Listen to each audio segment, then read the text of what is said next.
namaste, welcome, good morning, good afternoon, or maybe even good evening in whichever part of the world you are joining us from. My name is Deepak R. Khemani and I am one of the co-founders of Bloom. Today, the Bloom Sunday Talk Show officially completes 104 episodes for 104 weeks consecutively non-stop during and after the pandemic.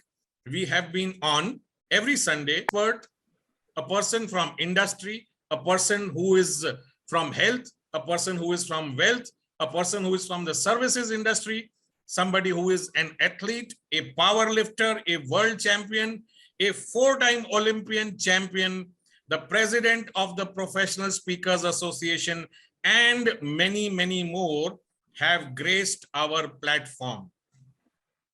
It takes me great pleasure to introduce my co-host today, Mr. K.V. Premraj. Premraj, as you see, he has this background behind. He is the president of one of the bigger chapters in Mumbai. He has been the co-founder of Bloom right from the very beginning, right from the very first episode. People ask me, what do you do at Bloom? Well, at Bloom, we are into physical and mental wellness, into trainings, speaking engagements, and creating signature workshops for corporates and individuals desirous going at the next level. Bloom is a team of 5 people who has a combined experience of 200 plus years in their own fields. Every Sunday, we have an expert, and today we have Mr. Jasmeet Khanna, who is an expert from the FMCG industry.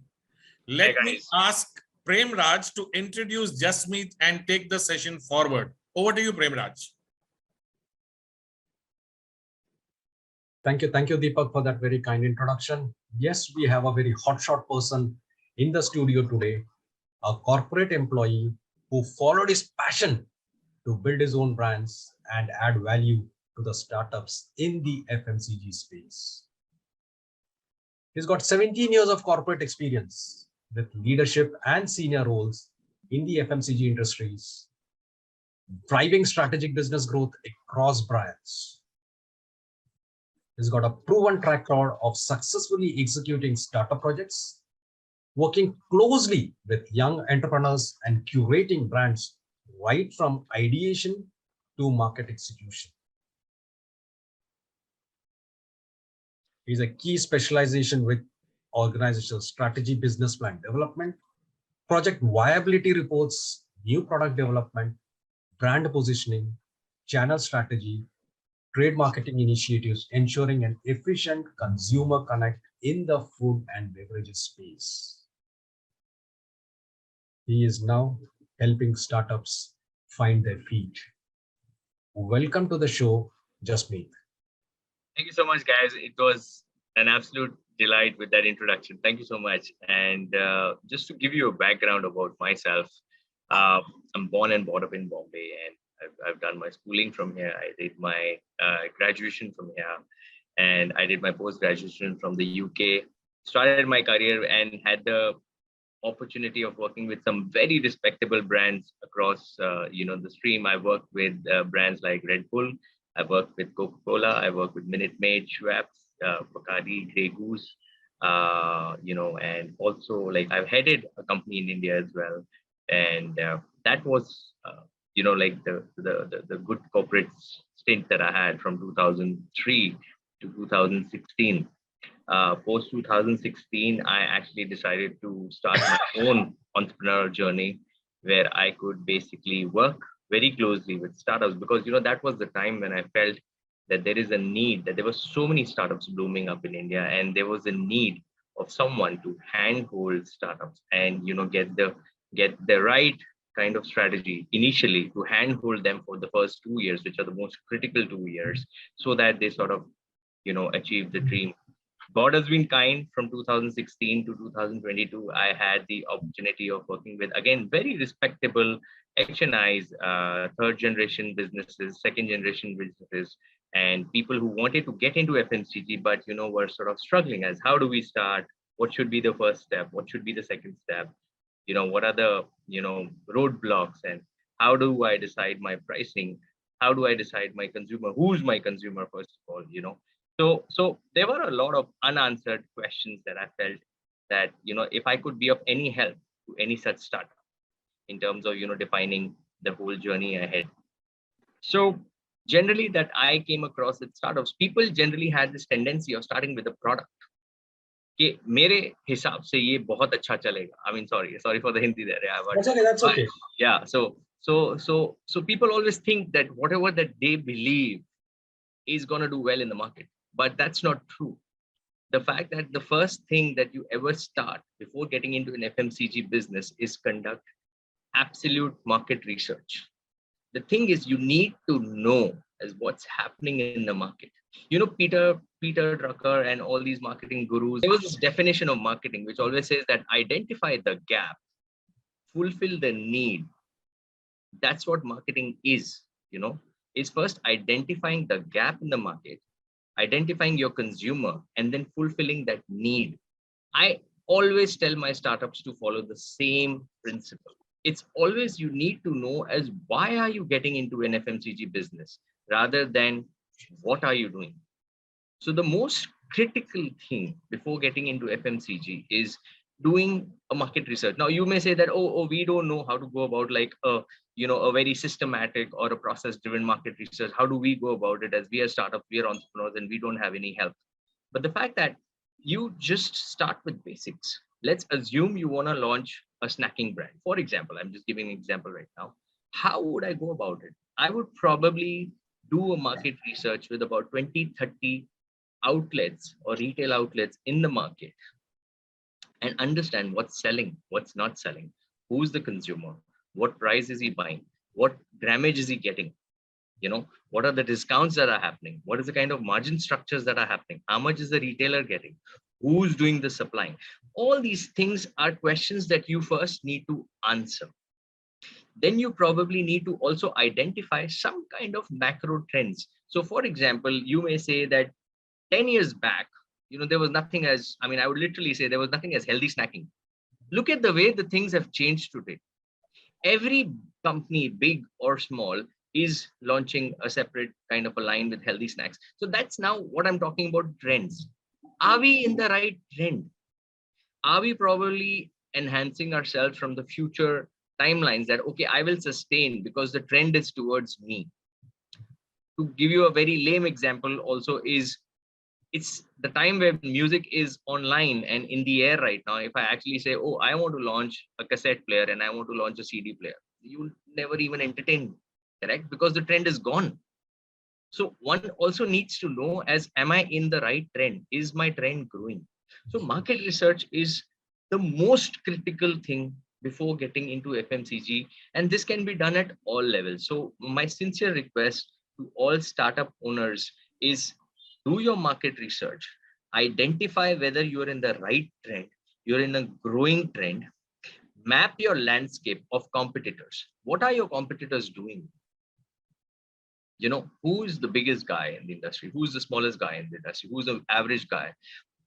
You need to know everything, because at some point of time, you want to interact with the consumer at a price point, at a positioning, right? So you need to do massive market research before you start. So till the time that you've not done your market research, I would sincerely advise, do not get into an FMCG business at all. That is the most critical. Then when you have identified, let's say you've completed your market research now. Now, what is the next step? The next step is that, okay, there are 10 players in the market. The kind of range of products that I'm launching is anywhere between, say, 20 rupees for a 50-gram snack to basically going to about 150 rupees to a 50-gram snack. For example, there are multiple players already playing in the industry. Where do I fit in is something that needs to be answered next, because whatever that you decide will probably be subjected to the number of consumers that you're targeting, the kind of reach that you want, the kind of margins that you want, the kind of money that you want to think will be dependent on your pricing and your cost structure. So you need to first identify, okay, what is the kind of play that I want to do for myself? What's my positioning? So the next step after the whole thing is what is the kind of trends, what is the kind of product, what is the kind of positioning that I really want to go ahead with. That is number two, which is the most important thing. The third thing is nobody wants to enter a market with one product, correct? I mean, we want to sell everything. So do I have a pipeline of say 5 years down the line? What will my company look like? And what will be the kind of products that I want to sell? Do I have a pipeline of products that fit in for the next 5 years? That's the next thing that I would basically say that is critical, because you need to know, because no market works on one product. There has to be a basket of products or categories that basically help you. And this will again help you in the long term, because, you know, let's say 5 years down the line, till the time that you've set up your sales and distribution platform, your online website, your, you know, your offline channels, and you have a sales team going down in the market, the more you sell, the better it is, right? And the more kind of legacy that you create across, you know, categories. So it's always sort of important that with what you're starting, are you fulfilling the product pipeline for the next 5 years? That is also very important. So your business not only has to be in the right trend, your business should also be sustainable from what's going to come in the future. Correct? Because only if you're future proof will you succeed. So it's not about whatever happened in the past. Things change, and nothing should be a deterrent for you that, oh, you know, Haldiram is big, and, you know, Bikaner wala is big, and this is big. How do I, like, as a small guy, enter into it? No, that's not true. Everybody has an own level of playing. Everybody works towards a particular consumer. Everybody works towards a particular channel. So irrespective of your sale, you just have to identify what is the real reason of why am I entering into this FMCG business. Okay, it's not about what am I doing, it's about why am I doing it. That is very easier said than done, but trust me, a lot of entrepreneurs do not have an answer to such a basic question. So when I actually sit down with entrepreneurs and I said, like, why are you doing this? And the very typical answers that I get, oh, isme bahut scope hai, ye bahut bikta hai, I want to become a 20 crore or 100 crore company in the next 5 years. It's great, but you need to know as to why you're doing it. I mean, are you the only one doing it? I mean, while you thinking about it, probably 10,000 people in India thinking about that too. So what makes you special? What need are you answering? So it's very important to understand as to why am I in this business rather than what am I doing. Second mistake that, you know, a lot of entrepreneurs make is they work on the product first. And then they say, now I've got the product ready. Now what do I do with it? Which is a very wrong approach. Honestly, I'm sorry, but if I'm like saying that, but it is a very wrong approach. That's not how our business works. The most important thing for any business will always be the consumer. You have to think from the consumer part. Okay, if he's someone who's looking at a healthy trend or a healthy snacking, what kind of fulfillment can I actually do so that I can satisfy that particular need? So it's not about what is my product, it's what about what need am I fitting. So always start with that. Second thing is also, you know, a lot of guys do not estimate the kind of cost that are involved in, you know, setting up an FMCG business. Like, people do not know as what will it really cost me to commercialize something? Who's going to manufacture it? Am I going to do it myself? I'm going to make it from somebody else? What's going to be the cost of labels? What is going to be the cost of printing? What's going to be the cost of designing? What about the brand identity? What about my logos, trademarks? Everything is an expense. You need to first jot down what exactly is the kind of expenses that I'm going to incur over the next 12 months or 24 months till the time that I actually commercialize my product, sell the product, set the team right. Because today you hire someone, you know, assuming if the guy costs about 50,000 rupees on a salary, you know, to cover a particular area, your cost of 50,000 has started. He's not going to sell 10 lakhs the first day, right? You know that, and I know that. Now, have I estimated his salary for the next 4 months without expecting any returns back? Because generally with startups, I've seen that, they just think that, oh, we've entered into the FMCG business, I'm going to make money right from day one. That is not true. Let me not mince my words there. You do not make money the first year, rather the second year. I mean, if you're really, really lucky, you probably break even by the third year. So be very clear about entering an FMCG business, Uh, yes, depends on scale as well. Some people may say, oh no, I'm just going to do a very small D2C business. I'm just going to manufacture on the spot and sell on the spot. Yes, you may make money there, but I would question the scale then. So you need to answer, what scale do I want to work with? If I'm looking at 100 crore company, that is a mission that I have. Now let's start working backwards as what is required in year 4, what is required in year 3, what's required in year 2, what's required in year 1, what's required in the next 6 months, and set milestones. And then you need to benchmark yourself. Am I actually doing justice to what I initially started with?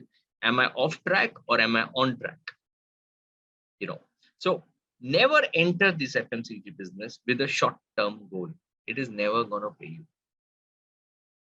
Only if you're dead serious about entering an FMCG business, if you have the bandwidth in terms of time, patience, motivation, most important, only then get into that, backed by resources, which can be both financial or production and manufacturing, depends.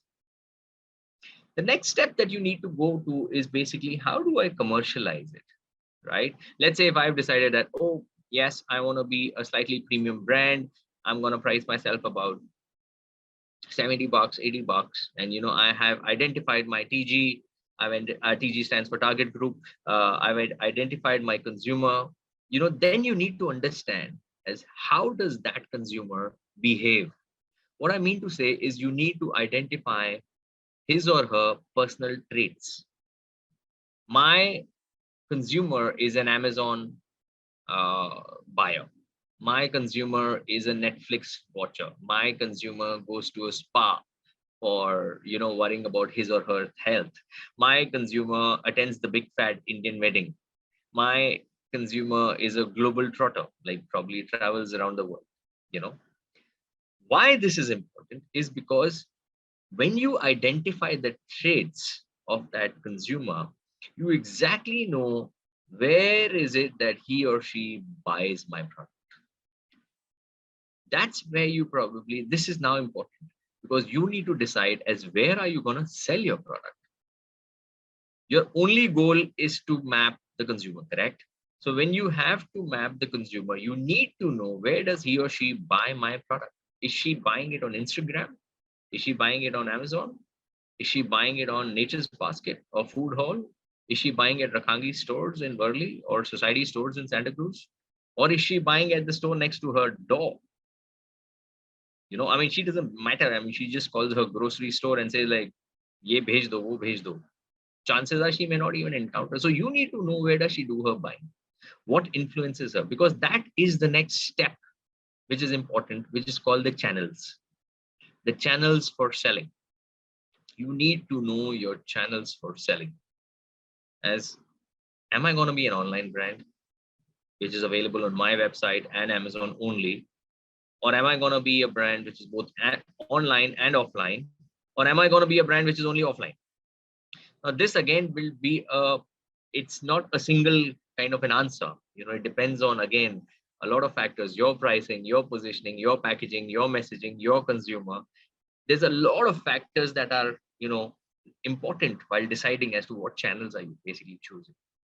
Once again, when you choose your channel, have you costed your channels? Like today, you go to any modern trade chain to place your brands, there is something called as a listing fee. Have you identified what is that listing fee? Sometimes it may be so steep, you may say, no, I'm never going to recover my money. But that shouldn't come as a surprise. You need to know your channels. How do your channels operate? So even if you want to go to your nearest grocery store, you need to know the entire chain. Who is billing it to the grocery chain? Who is supplying it to the grocery chain? How frequently is he supplying to the grocery chain? What kind of margins is the grocery retailer taking from that distributor? What is the distributor margin? How is the distributor paying? So for example, I mean, I'm just giving an example again. If assuming the product is at 100 rupees of an MRP, correct? If it is a premium product, typically a premium outlet would take about 25% of your margins, right? As a retailer margin. So that leaves it to 75. Now, there's a distributor who's supplying it. The distributor may be anyways between 8 to 10% of his margin. So that's another 7.5 rupees gone. That's 67.5. Now, 67.5 is the all-inclusive billing that you will be doing to the distributor, correct? So that obviously includes GST. Now that's another 18%, correct? So now you've literally gone down to 60 rupees as your net realization of a product. Now, it's not that that 60 is coming to you. You've got logistic costs of delivering it there. You've got a sales team cost. You've got a cost of product. So now my question is, assuming if you were buying it at 40 bucks and you're actually realizing 60 bucks, do you really want to do this business? With all your expenses lined up in between. So sometimes people think, ये 100 रुपए का, लेकिन वो 100 रुपए आपको नहीं आ रहे, आपको सिर्फ 60 रुपए आ रहे हैं. The value chain is sucking up 40%. So now you need to run your business in that 60%. So this financial system, we call it the value chain. Know your value chain. Know your costs. Because in this business, we are only here to make money. If you're not making money, why should I do this business? Right? Know your costs. If you're manufacturing it for someone, ask him, what is the kind of costing that this is going to do? What is the kind of processing charges you're going to have? What is the kind of raw materials? What is the kind of logistics? What is the kind of packaging? There's so many ingredients involved in it. Know your costings, and then decide as what are you really trying to sell? Because these are critical questions, because it's not just about I felt that food and beverage will do well for the next 20 years, I should get into food and beverage. No, it doesn't work this way. You will burn a lot of money. Be very clear about it. So get your answers right, most important.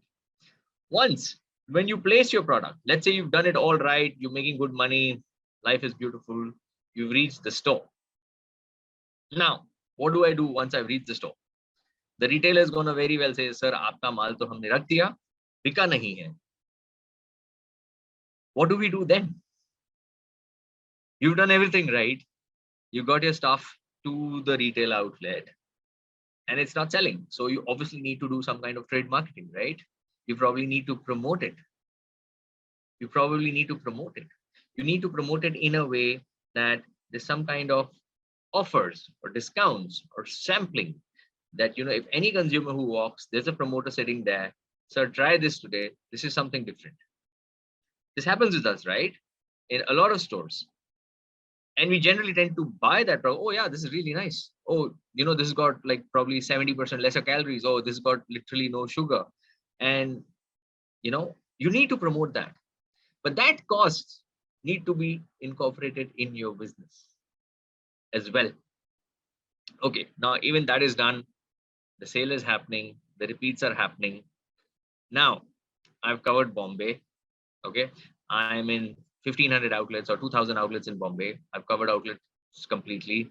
What next? You probably go to a Delhi because there is a consumer there. You probably go to a Bangalore. There's a consumer there. You probably go to Hyderabad. There's a consumer there.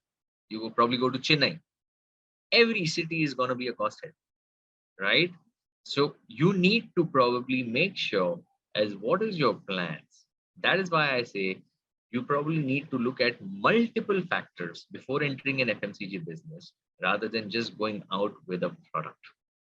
So guys, my only thing is that, again, till here, the fact that also in the 2,000 outlets, you need to sell more now. How do you sell more? Either you have more products or you have more consumers, correct? So now how do you get to more consumers? Then that's where your Instagram, your boosting, your SEO, your website, your blog portals, all of that comes into play. You see a lot of branding that happens in, in stores. When you actually go, there's some gate branding, there's shelf branding, there's end caps, there's day breakers, there's open aisle. There's so many stuff. There's so much of stacking of new products. I mean, There's a reason why companies do that, because they literally want recruitment of new consumers towards the product. So FMCG is your link between your thought of what is the gap and the need that I'm fulfilling to the consumer actually buying it. When you enter an FMCG business, you have to look at all factors, which is very, very critical. There is going to be a lot of spend. I mean, obviously, nobody is, I would say, multi expertise in terms of whatever that they do. I can't be good in manufacturing. I can't be good in selling. I can't be good in HR, finance, IT, and marketing, correct? So you will need to outsource a lot of these services.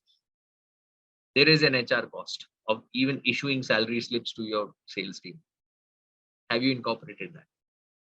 There is an IT cost of probably giving your area sales manager his laptop. Otherwise, how do you expect him to work, right? There is a marketing cost of an agency who basically will work on your behalf. There is a Google ad spend for a cost of acquiring a consumer. We call it CAC. Everything has to be sort of budgeted. So before entering, keep everything in front of you. Consumer being the first and the most important one, as who is my consumer, because you are in this business only because of the consumer, not because of anything else, right? Do not enter this without knowing your consumer. Know your products, know your positioning, know your channels, know your value chain, know your expenses, allocate a certain X amount of investment towards it. And only once when you're clear with this, only then can you enter this business. Otherwise, trust me, it's going to be a disaster, which is going to be burning money, which is going to be burning your motivation, most importantly, because, I mean, I did everything right. It didn't work. I mean, this is very easy to say, but, and it really burns you up because you wasted time, effort, money, patience, motivation, and you're still clueless. So till the time that you don't get everything right, I would not suggest anyone to get into an FMCG business. But if you do this right, trust me when I say this, sky is the limit. It may sound as scary as it is, and I'm really scary already, but the fact that if you get these things right, sky is the limit. There is no end to what you can actually do with FMCG, because think about it. You're talking to a population in a country of 140 crores. Whatever pie that you want to take out of this is still going to be a massive number.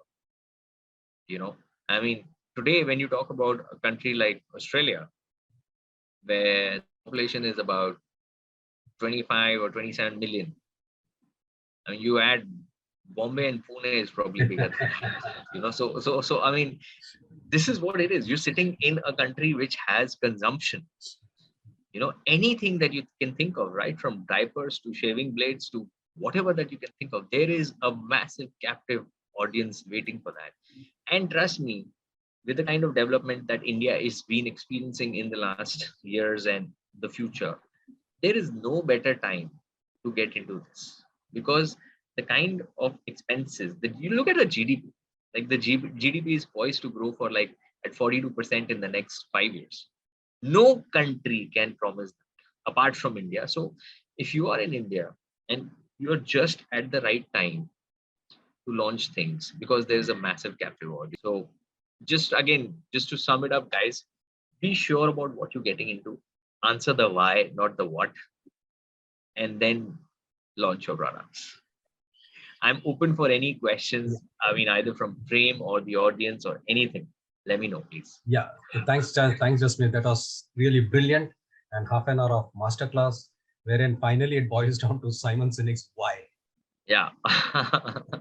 And then you need to keep your consumers in the center of your universe and yes, have your products revolve around it. See, you have now started your new thing where into startups, right? You're curating, say, your coaching startups and others. So what are the most common mistakes that startups make according to you, and what is it that startups can do to ensure that they don't fall into the pitfalls? So as I said, the most important mistake that people do is people start with the product and they don't start with the consumer. So I think sometimes there is a lot of need to basically understand the consumer and then the product. So that is one mistake that is very common. I come across a lot of startups do that. The second mistake that they do is they don't plan the finances. People enter with it and they have massive dreams and ambitions. I mean, nothing wrong in it. But the thing is, at some point of time, you need to back it up with an infrastructure, because you can't proceed ahead and then stop after 4 months where you're out of cash and you don't have the bandwidth now to basically take it forward. So that's financial planning is something which is, very, very critical in terms of before starting into an FMCG. The third mistake that generally, startups do is sometimes they price their product very low. This is also one thing that I've seen, like if somebody's made something really beautiful or with his got all the qualities, they tend to sell it at $50. I mean, I tell them like this can be sold at $80. Why are you selling it at $50? Because sometimes they have that fear, sasta hoga to hi bikega. Again, it is not about sasta or mehanga. It is about who are you targeting, and what is the price that he or she is willing to pay. So sometimes I just feel that people do not do planning there as well. And sometimes the product is so expensive that they even don't look at what's selling in the market. Probably what I'm selling at 300 is available in the market at 125. And then they say, "Arey yaar, ye to hamara chala hi nahi." Arey, to nahi chalega. These are some of the mistakes because either the costing is wrong or the sourcing is wrong. So these are primarily the mistakes that people do. So they don't think about the consumer. They don't think about their financial stability, and they don't think about what's happening in the market, which are three critical things. Sometimes when these products come in, after a lot of research and everything, they are in the market for a few months or so, it bombs. When they go back to the drawing board, what are the chances of the product being revived? In your experience, what do you feel are the chances of a product getting revived, and how will the market take it? Unfortunately, the Indian FMCG market is very ruthless. There are very less examples, very little examples of brands getting launched and then relaunched and being successful.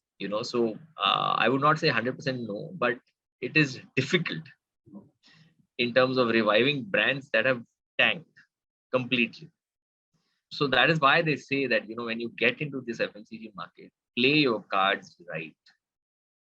Because the chance reviving back, and see, it's not about just reviving back. You may feel that you're reviving back, but that reviving back will require double the efforts, double the money, double the infrastructure, because you need to probably erase what's happened in the past and then draw a new picture, which is tough as compared to drawing a new picture. True. So, it is a bit difficult to revive brands. Because, I mean, unless and until you have a lot of infrastructure and financial backing, I would not suggest do that. So you need to get it first time right. Yes, you have to get it first time right. Thanks. Deepak? Yeah.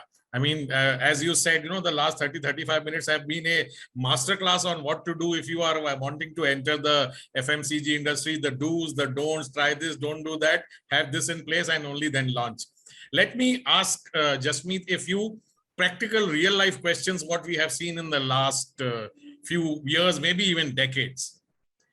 The Indian FMCG industry, one you said, is very, very ruthless and is clearly dominated by 3 or 4 extremely large foreign multinationals.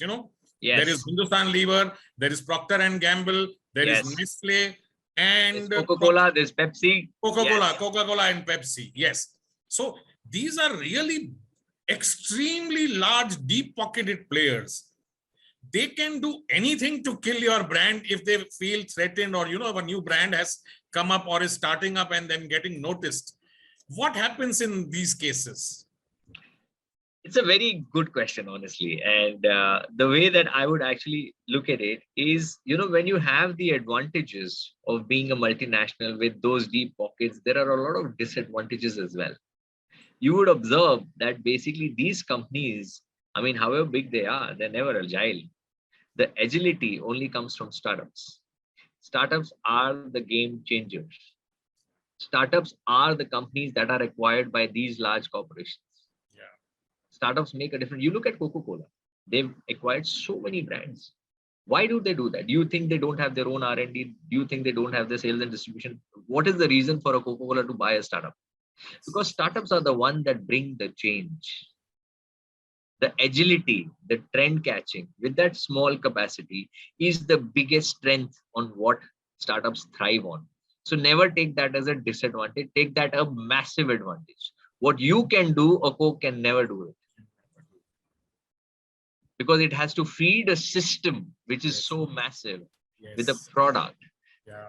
I think the startups can do a much better job. And if you actually see the past, startups have done a much better job in terms of changing the trends. So you are not behind all these large caps and the large companies. Yeah.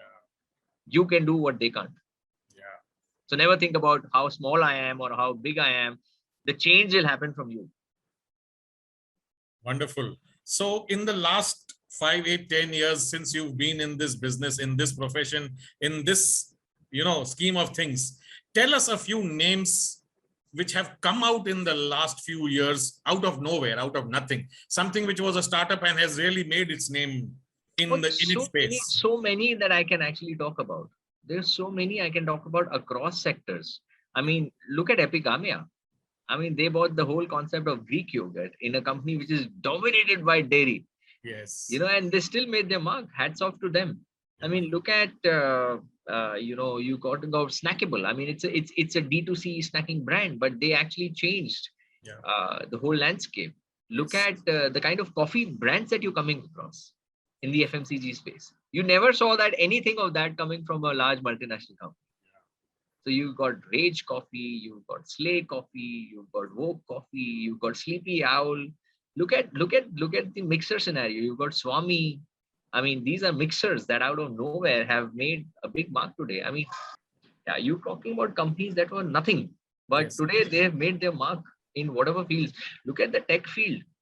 Look at Zerodha, I would say. I mean, what was Zerodha 10 years back? Did you even know Zerodha 10 years back? Look at it today. I mean, there is development happening across. So it's just about acting on that idea, on what the consumer really wants. And if you know that well, you are a winner. Wonderful. Again, it comes back to not the product, but whether there is space. Yes, what the consumer wants. Is there space for what you are thinking can be sold? And if there is space, it will get sold. Absolutely. I'll just throw out a few names of few brands, some of which were successful, some of which were not so successful, and your views on why possibly that could have happened. So in all these big names which we've had, I'm sure you'll remember some 10, 15 years ago, there was this big war between this coconut oil space. When Parachute came out, Tata used to have its own oil. Hindustan Lever wanted to enter that space. They bought over Tata Oil and they thought, and they finally found they can't fight Parachute. They killed the brand. So Tata Oil आजकल मिलता ही नहीं. एक ज़माने में Tata coconut oil मिलता था. Hindustan Lever actually spent a lot of money to acquire it from Tomco, and then they simply killed the brand. So there are times when these big players actually kill brands. Just tell us a little bit that they're thinking on what they are doing. So there can be many reasons about it. It is never about anybody generally. I mean, to my experience and my knowledge, nobody buys brand to kill brands. I mean, that is nothing that will ever happen. I mean, it's probably about, strengthening your space even more, assuming that you had two brands against one. I mean, and then you basically see towards the end for all companies, it's about market share. Like, how much can I really acquire of this massive market? I would want to have my brands and my categories and my play across different consumers. So assuming if at that point of time, I don't know, I mean, I was too old, but let's say if Parachute was a premium oil and Tata was a mass oil, for example, I would want to retain both of them. Because with Tata Oil, I would probably want to go with the rural market, and with Parachute, I would want to touch the urban market. So I don't really think people buy brands to kill brands. But having said that, probably what could have happened is they could not sort of sustain the kind of distribution that probably Tata had at that point of time. That can be one reason. Or chances are that they probably wanted to strengthen and they saw that no, Parachute can actually go there as well. And probably make a bigger lead. So it is never about people buy brands to kill competition or kill the whole category. And I want one brand. Given a choice, I would work with 3 brands if they cater to different consumers. Because for me, sales is everything and consumer is everything. Same thing. I mean, if you remember Coca-Cola, Yes. they bought Thumbs Up at one Yes. point of time. Yes. Why do you think they bought it? Because it's two colas against one. Yes. And look at it today. Both Yeah. Coca-Cola and Thumbs Up are thriving. Yes. And thriving like how? Yes. So it's never about killing. I mean, they could have easily killed it, right? Yes. Why didn't they kill it? Yeah. Because it's a different consumer of a Thumbs Up. There's a different consumer of Yeah. I would want to cater to both. Yeah. They killed Gold Spot, but they didn't kill Thumbs Up. Yeah. They in a way did not kill Gold Spot. They wanted to establish Fanta. Fanta. Exactly. Exactly. Yeah. Now, I want your take on these wars which happen between these big corporations when they are fighting for the same product and the same space. So Coke versus Pepsi, or anything else. So basically same product, but two big brands fighting. Surf versus Ariel. Tell us how that happens. What is going behind a marketer's or a brand builder's mind when they do this? As I said again, the final objective for large corporations is market share. If there is a cola selling, what is my market share? Because the sales are going to be the same. I mean, today you can't really ask someone and to like really start drinking a carbonate, right? The fact that today basically you want to talk about market share. Yeah. The whole idea of ads and all these wars and sledging to some extent and like very tongue-in-cheek kind of backbiting the competitors and everything. Yes. It is good. It is healthy. Yeah. I mean, honestly, as a consumer, I'm entertained first. Yes. And second is basically it's probably defining my choices even better. Yeah. Is it a long-term strategy? No. It is just an execution in the market. Yeah. When you actually go deeper into the brand aesthetics and the brand built up of a Coke versus a brand built up of a Thumbs Up versus a brand builder of a Pepsi, it is all different. Yes. Their brand ethos are different. This is just, by the way. I mean, nobody really does that as this is going to be my marketing strategy, that I'm going to target my competitor for the next 10 years. No, it never happens. So, I mean, one should not take it very seriously because it's just a part of the game. Yeah, so what Parachute Oil wants to say is what they'll say for years. I mean, beech mein kahan kisi ki tang kheenchni hai to kheech sakte. Yeah. I mean, as an outsider, as an observer, I'm enjoying these guys fight, and have these tongue-in-cheek arguments and advertisements and all that. Yeah.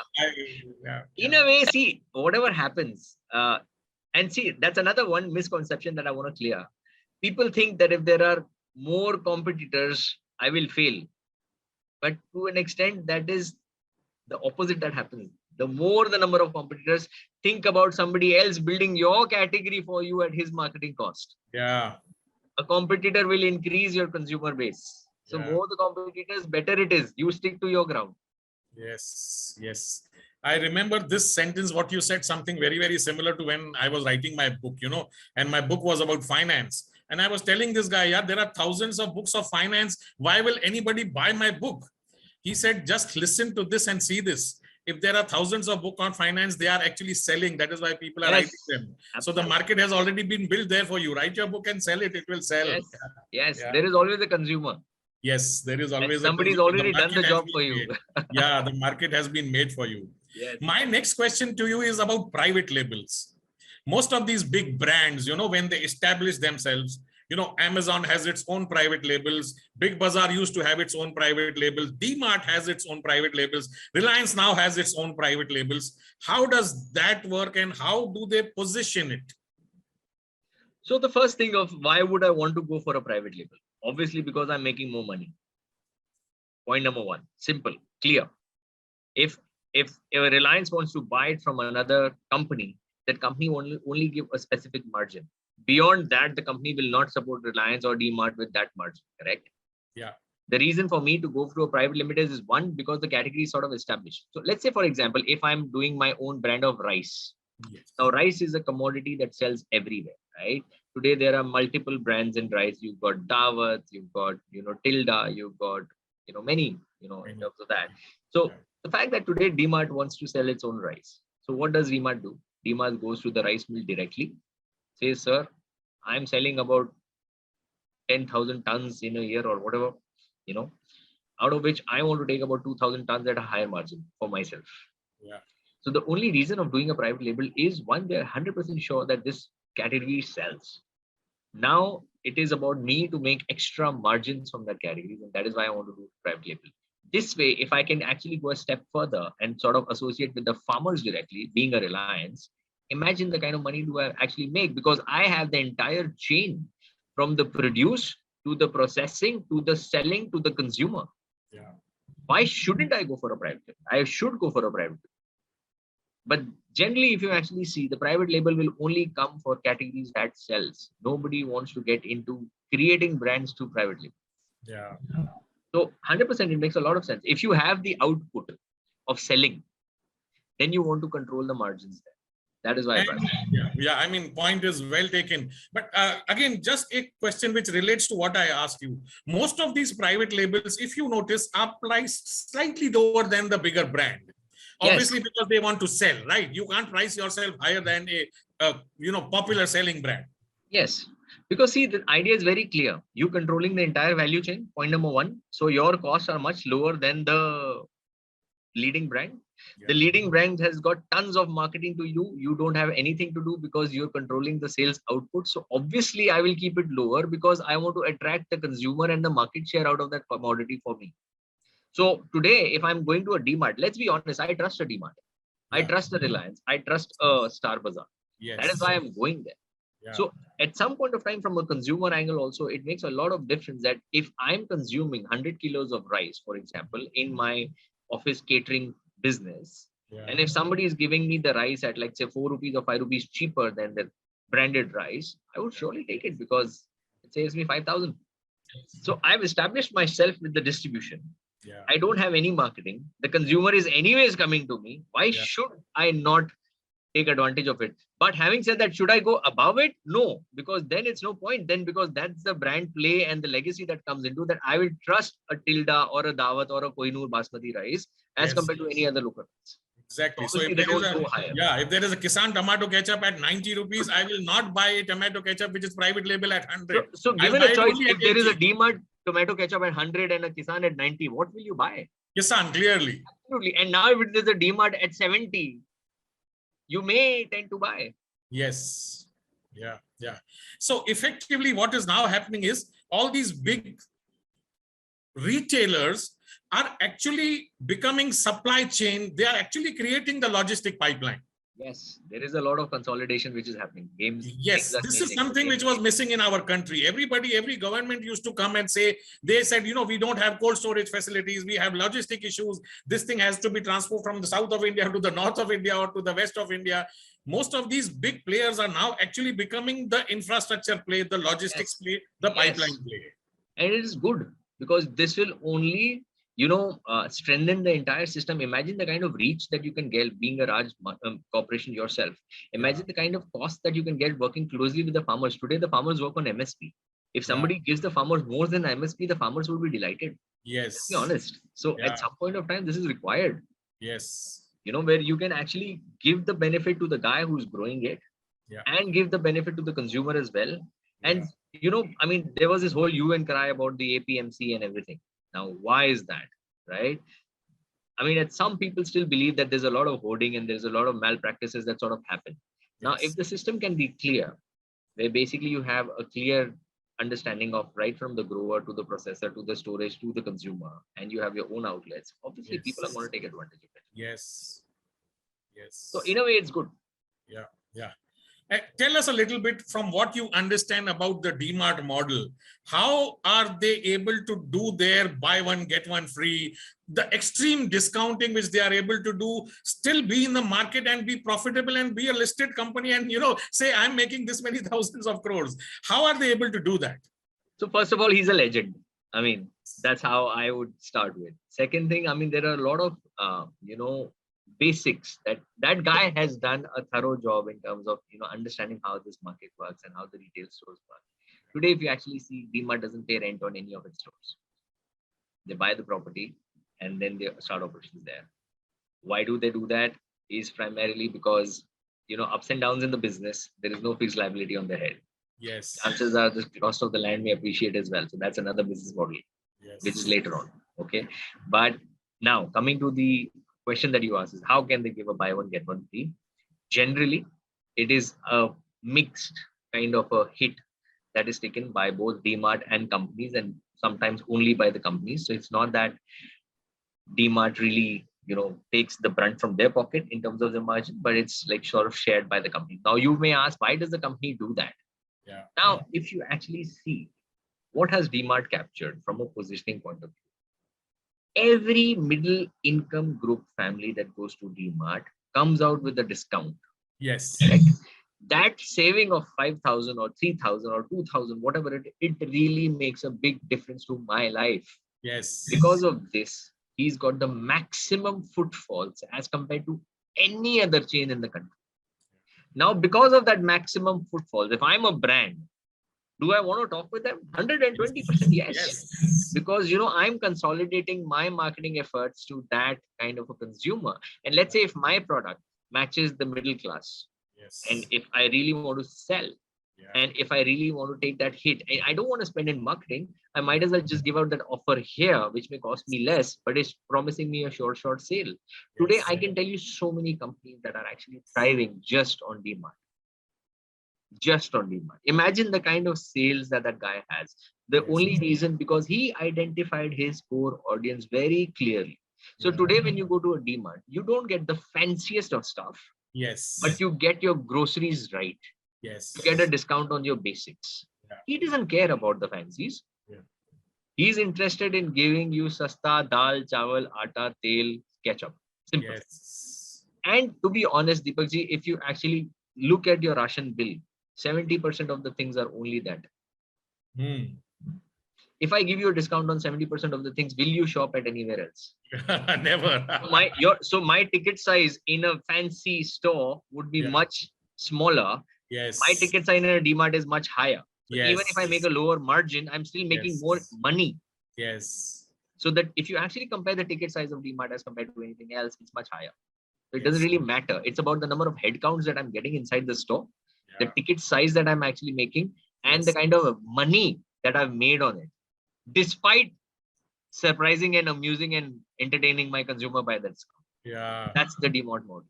There have been times, I can confess over here, we've gone into a DMart and on the cashier, there were 20 people waiting in all the counters and we came back saying, Aaj nahi kharidenge, nahi line khada rehna hai. I've heard people saying कि नहीं Saturday, Sunday को DMart नहीं जाना. नहीं जाएंगे. Yes. It is true. Yeah. But that's the way it is. So, the model is very clear. Identify your audience, give them excitement, give them something that is not happening, get your business on footfalls, and then extract from the companies. And then I want your expert view on exactly the same model which was tried out, but somehow did not succeed. Why did Big Bazaar fail? They were doing almost something very, very similar to what DMart is doing.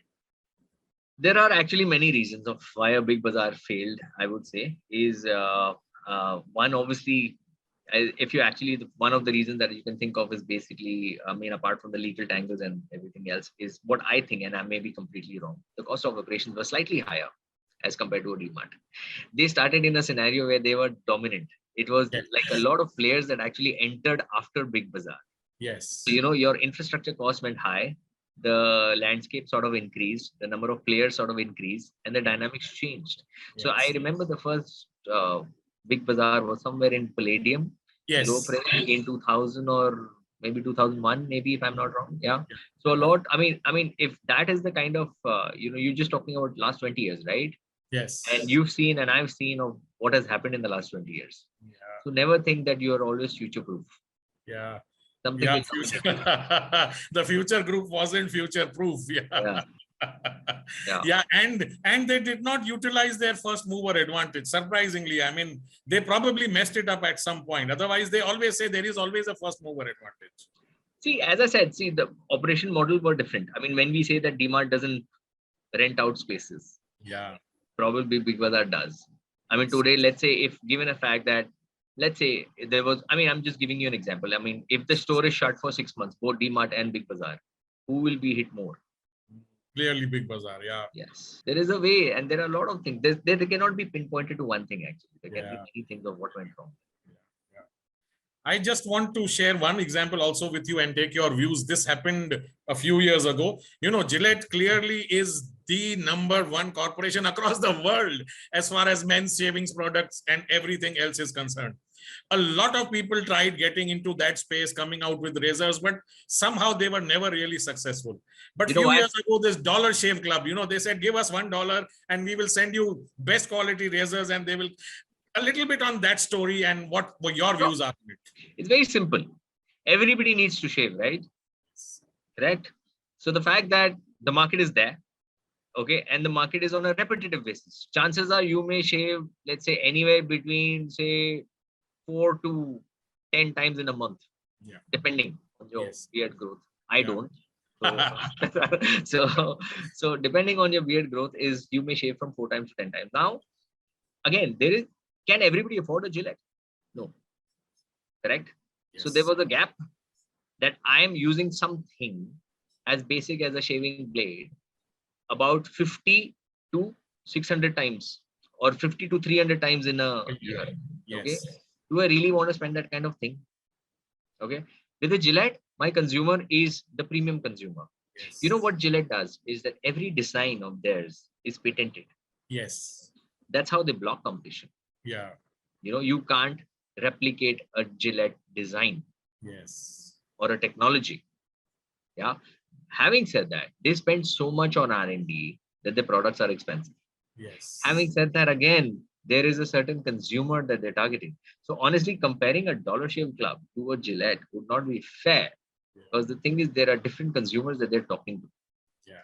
Now, you may say that, Gillette does well, because yes, Gillette does well. In spite of selling half the quantities, probably the revenues are still higher because the ticket size is much higher because of R&D, because of patents, because of technology. The Dollar Shave Club, on the other hand, doesn't really care. I mean, they just supply and they sell numbers. Yeah. But the thing is, the ticket value is much lower. So unfair competition, because unfair comparison, because the consumer base is sort of different. But yes, I mean, if you're going to the mass, I mean, let's be honest, you'll sell more. So same thing, if I tell you, I mean, if I talk about beverages right now, I mean, today you get a bottle of Coca-Cola for $20 for 250 ml, and you have a Red Bull at 115, right? I may argue that, Coke sells more than Red Bull. Of course it will. I mean, but the comparison is different, and same thing. I mean, if you talk about a cold pressed juice, it's probably priced at $150, but that's the way they're talking to a different consumer. Yeah. They're So, talking to different consumers. Deepakji, there is always a consumer. You just need to identify as what gap you're saying. So if I talk about the Dollar Shave Club, they just identify that, boss, people cannot afford a Gillette. They need to have something cheaper. Yeah. Because this is something that he's probably going to do for the next 30 years. Yeah. So that's why probably they were really successful. Yes. Some 10-15 years ago, most of these FMCs and came out with something called bottom of the pyramid. They started making bite-sized products, sachets, 1 rupee, 2 rupee, 3 rupee, and 5 rupee packets. And then they grabbed that whole market. Just a little, your views on how that happened, and it revolutionized the industry. Absolutely. And this is brilliant, because the thing is, let's talk about a consumer. Let's talk about me and you sitting in Bombay, okay, with decent pay scales. Okay, we going to a grocery store, we buying a Head and Shoulder bottle of shampoo, let's say, for example, and I'm happily willing to pay that price, because theek hai yaar, ghadi kaun aayega. Exactly. Pada rahega ghar pe, exactly. And the fact that basically, if you're using a bottle of shampoo, I mean, if there are 2 or 3 people using it, you may probably consume the shampoo in 1.5 months or 2 months, whatever, Now compare this to a guy who's in a rural village, who probably earns about $500 a day, or $300 a day, or $250 a day. Will he ever buy a big bottle? Do you want to sell it to him? Yes. But that's the fact that, will he buy a big bottle? No. What does he want? He just wants to wash his hair today. Today. And he buys that 1 rupee or a 2 rupee sachet, washes his hair clearly. Thank you very much. Comes back again. The convenience, the ability to pay, identifying the need of the consumer as what is his need. And today, if you actually look at sachet sales, trust me, the sachet sales are way, way, way bigger from the large pack volumes. And if you look at the number of audience in the rural India, is about 63% still. So the consumption is there. Why would I not do it? Yeah, and somehow I have never understood this logic. Being from a finance background, probably you from the branding or the FMCG side can make me understand this better. If I buy a Nestle sachet for 10 grams, it is, let's say, 2 rupees. I'm just throwing a number. Yeah. That same bottle, if I buy it in a 1 kg category, it is actually costlier if I multiply that 10 grams into 100 times to make it a 1 kg. Which is a very wrong pricing strategy, because it actually works ulta. The smaller the size, the more expensive it will be. Always. It's very surprising that a bulk pack is actually cheaper than the small pack. Yeah. And I'll tell you something again, it's very funny. And now that you raised this topic of coffee, we used to buy that Nescafe Yes. big jar. Big bottle. But you know what generally happens? Because of, say, manhandling or Yes. moisture or Yes. keeping the cap loose, Yes. the coffee tends to cake. Yes, you lose 20-25% in the bottle. Yes. Correct? Yes. You know what my father started doing? He started actually getting those sachets. And I said, why are you getting these sachets? See, you know what? Because I just cut a sachet, pour it. I get the perfect amount, first of all, for 1 cup of coffee. I don't Yes. need to think whether I put more or Yes. less. Yes. And the second thing is basically it doesn't kick. So there is literally zero wastage. He was willing to buy, and it really shocked me because Yeah. look at the kind of need that he's addressing. He Yeah. wants convenience. He Yes. doesn't want the caking, and he wants the exact size for a perfect cup of coffee. Coffee. So every pack has a role to play. Yes. If you're traveling, Deepakji, will you carry a bottle of Nescafe or will you carry 10 sachets? Clearly sachets. Clearly. Correct. So the need is that you need something convenient while you're traveling, right? So Yeah. that's very surprising that a small pack, because small pack 99% of the times will be more expensive than the bulk pack. Always. Yes, it is 1 hour since we started talking non-stop. You and us have been continuously in this conversation, and I must confess, I am really enjoying this conversation, because it talks of something which is actually happening in the market. Yes. Something touches us every day. Every day we come into contact with FMCG products, how they change their lives, how they are priced, how do I go shopping, why do whenever I come out from DMart, my basket is always overflowing. If I go and buy 20 items, in the end, I will come back with 35 items. That's the way it's designed. That's the way those products are kept in front of you on those shelves near the cashier counter. I'm sure we will love to have you back in another one of our forthcoming. Sure. I believe somebody from Bloomberg has a question, if he can address that as well. Yes, Payal, please become visible. Payal is our founder. She's the one who conceptualized Bloom. Payal, do you want to say something or ask something from Jasmeet? So namaste, Jasmeet ji. Welcome Namaste, on Bloom. Yeah. So my question to you, thank you so much. Before I ask my question, thank you so much for gracing Bloom platform. Thank you. And it was really an insightful session, and we would love to have you as an advice for our startup Bloom. Very soon, we'll meet you soon. Deepak sir, kindly take an appointment from him. So Jasmeet and I are family, Pinnacle family now. You don't need to take any time. I'll just be available. Don't worry about it. So Jasmeet ji, my question to you is on this consumer goods. I still remember when I was small going to school, a new water bottle had come out, drinking water, which was called Bisleri. Yes. At time when we were going on picnics or when we were out, I still remember what time per consumer even to pay that Bisleri. At that time, that amount was some $10 or $50, which $10 was for a liter bottle. Yeah. And still there were people used to think it's very expensive. Pani ke piche itna kyun kharcha karne ka? As today, when you see, there are different in the market scale, different companies are having. Aquafina is there, again Pepsi or Coke kar raha hai. And there are McDowell's, and there is even simple naam ki pata nahi hai, Cloud9, Sai something, Ganga, Patanjali, all are focusing on that water bottle. Yes. Right from that 1 liter, 2 liter, 20 liters, bada sa can, even 5 small you get in 5-liter bottles. So how, what's the profit in that margin? What's the profit and what's the loss? Okay, so first things first, the reason that you've seen a boom in the water industry is because, one, the spending capacity of consumers have gone up. So even the 10 rupee bottle has become a 20 rupee bottle, and we still don't mind. Yes. In fact, there has been an elevation there as well, that today you have different categories of water, which is bottled water, mineral water, alkaline water, and everything, which is sold at like $60 and $100 and $200.